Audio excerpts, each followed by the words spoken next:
Hello everyone, आज हम इस वीडियो में हिंदी व्याकरण के अंतर्गत जो है छंद के प्रकार देखेंगे। छंद कितने प्रकार के होते हैं उनके भेद देखेंगे। तो आप वीडियो एंड तक जरूर देखना। वीडियो पसंद आए तो लाइक शेयर कर देना, चैनल को सब्सक्राइब जरूर कर लेना। तो वीडियो शुरू करते हैं आज छंद के प्रकार से। छंद के प्रकार, छंद 3 प्रकार के होते हैं। नंबर 1 पे वर्णिक छंद होता है, नंबर 2 पे मात्रिक छंद, नंबर 3 पे मुक्तक या स्वच्छंद होते हैं। तो छंद कितने प्रकार के होते हैं? छंद 3 प्रकार के होते हैं। वर्णिक छंद, मात्रिक छंद और मुक्तक या स्वच्छंद होते हैं। देखते हैं छंद। छंद के भेद और प्रकार। वर्णिक छंद जो हैं ये 3 भागों में होते हैं। सम, अर्धसम और विषम होते हैं। उनका ही रूप होता है साधारण और दंडक 26 वर्ण तक, 26 वर्ण से अधिक होते हैं। और एक मात्रिक छंद होता है। मात्रिक छंद के भी 3 भाग होते हैं, सम, अर्धसम और विषम होते हैं। सम जो होते हैं साधारण और दंडक भी होते हैं। नंबर 3 मुक्तक छंद होते हैं। इस प्रकार देखते हैं। नंबर 1 पे देखते हैं। नंबर पहले पे जो वर्णिक छंद आता है, जिन छंदों की रचना वर्णों की गणना के आधार पर की जाती है और लघु गुरु का क्रम समान होता है, उन्हें वर्णिक छंद कहते हैं। वर्णिक छंदों के सभी चरणों में वर्णों व मात्राओं की संख्या समान रहती है।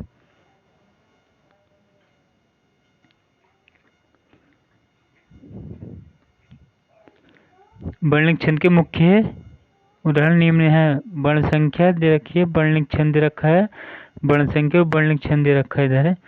तो 8 वर्ण वाला जो है प्रमाणिका होता है, 11 वर्ण वाला स्वागिता, भुजंगी, शालिनी, इंद्रवर्जा, दोदक होता है। 21 वर्ण वाला जो है शार्दुल, विकीर्ण होता है।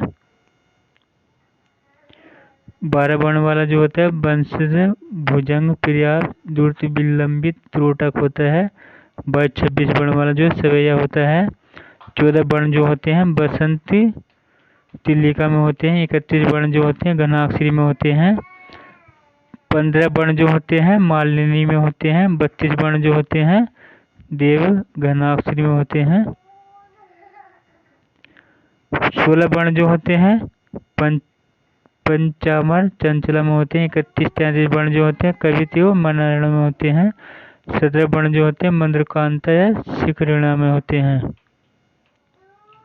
यहाँ इंद्रवर्जा पर छामालिनी छंद को वर्णों की गणना के आधार पर उदाहरण सही समझा गया है।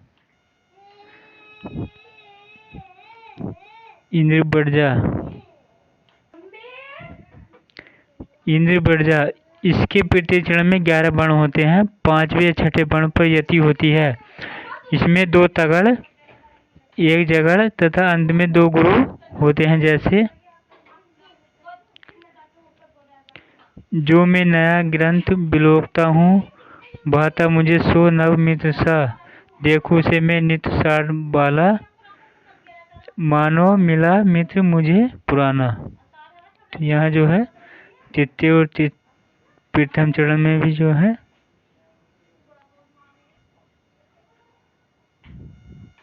मालिनी देखते हैं। मालिनी इसके छंद में 15 वर्ण होते हैं तथा 8वें व 7वें वर्ण पर यति होती है।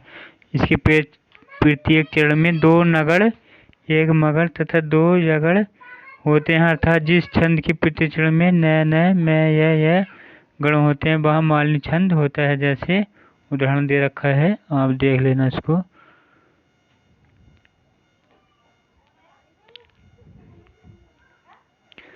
अब नंबर 2 पर जो आता है मात्रिक छंद आता है। मात्रिक छंद जो है ये परीक्षा की दृष्टि से महत्वपूर्ण है।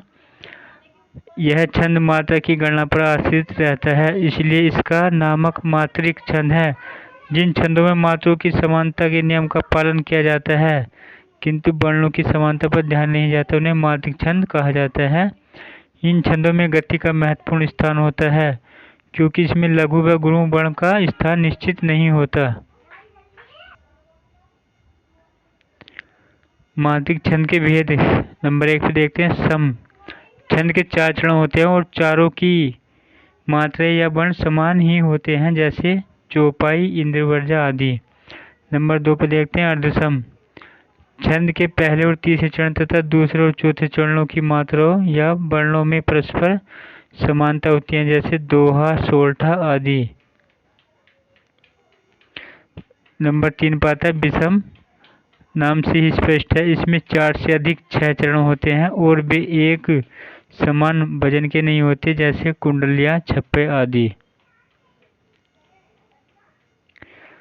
प्रमुख मात्रिक छंद के उदाहरण निम्न हैं, जैसे सममात्रिक छंद। इस छंद के उदाहरण अहीर 11 मात्रा, तोमर 12 मात्रा, मानव 14 मात्रा, अरल्ली, पद्धति, पट्टिका, चौपाई सभी 16 मात्राएं, फिरोजपुर सुमेरु दोनों 19 मात्रा, राधिका 22 मात्रा, रोला में जो है दिक्पाल, रूपमाला सभी में 24 मात्राएं, गीतिका में 26 मात्रा, सरसी 27 मात्रा, सार 28, हरिगीतिका में 28 मात्रा, सरसी 27 मात्रा, सार 28 मात्रा, हरिगीतिका में 28 मात्रा, तांटक 30 मात्रा, बीरयाला में 31 मात्रा आदि छंद हैं।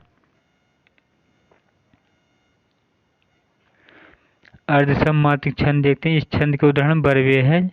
विषम चरण में 12 मात्राएं होती हैं तथा सम चरण में 7 मात्राएं होती हैं। दोहा जो है विषम चरण में 13 मात्राएं, सम चरण में 11 मात्राएं होती हैं।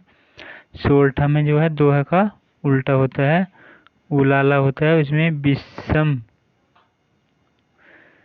15 मात्राएं होती हैं, सम 13 मात्राएं होती हैं आदि छंद हैं। विषम मात्रिक छंद। इस छंद के उदाहरण कुंडलियां, दोहा प्लस रोला, छप्पे, रोला प्लस उलाला है आदि छंद हैं। चौपाई देखते हैं। यह सममात्रिक छंद है। इसके 4 चरण होते हैं। इसके प्रत्येक चरण में 16 मात्राएं होती हैं। चरण के अंत में 2 गुरु होते हैं, जैसे बंदाओं गुरु पद पदुम परागा, सूर्चि सुवास रस अनुरागा, अम्य मूलिमय चूरन चारु, समन सकल भवरुज परिवारु। जिसके हैं प्रत्येक चरण में 16-16 मात्रा दी गई हैं 4 चरणों में। रोला देखते हैं। रोला काव्य छंद। यह 4 चरण वाला सममात्रिक छंद है। इसके प्रत्येक चरण में 24 मात्राएं होती हैं तथा 11/13 मात्राओं पर यति होती है। इसके 4 चरणों की 11वीं मात्रा लघु रहने पर इसे काव्य छंद भी कहते हैं। जैसे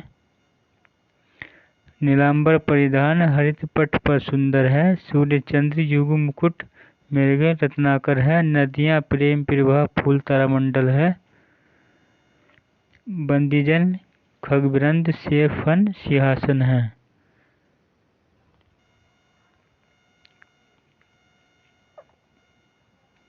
हरिगीतिका देखते हैं। यह 4 चरण वाला सममात्रिक छंद है। इसके प्रत्येक चरण में 28 मात्राएं होती हैं।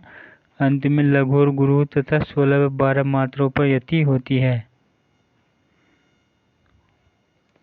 मन जाहि राउ मिलिहि सोबर, सहज सुंदर सावरो, करुणा निधान सुजान शीलु, स्नेह जानत रावरो, यह भांति गोरी असीस सुनि सिय, सहित हिय हर्षि ललित, तुलसी भवानी पुंजी पुंजी, मुनि मंदिर चली। प्रत्येक चरण में 28 मात्राएं हैं। अब गीतिका देखते हैं। यह सममात्रिक छंद है। गीतिका में 26 मात्राएं होती हैं। 14 व 12 मात्राओं पर यति होती है। चरण के अंत में लघु गुरु होना आवश्यक है। जैसे साधु भक्तों में योगी संयमी बढ़ने लगे, सभ्यता की सीढ़ियों पे सुरमा चढ़ने लगे, वेद मंत्रों को विवेकी प्रेम से पढ़ने लगे, बंचों की छातियों में सूल से गड़ने लगे। वीर को देखते हैं, अल्लाह को देखते हैं। यह भी सममात्रिक छंद है। वीर छंद के प्रत्येक चरण में 16 व 15 मात्राएं पर यति देकर 31 मात्राएं होती हैं। अंत में गुरु लघु होना आवश्यक है। जैसे हिमगिरी के उत्तुंग शिखर पर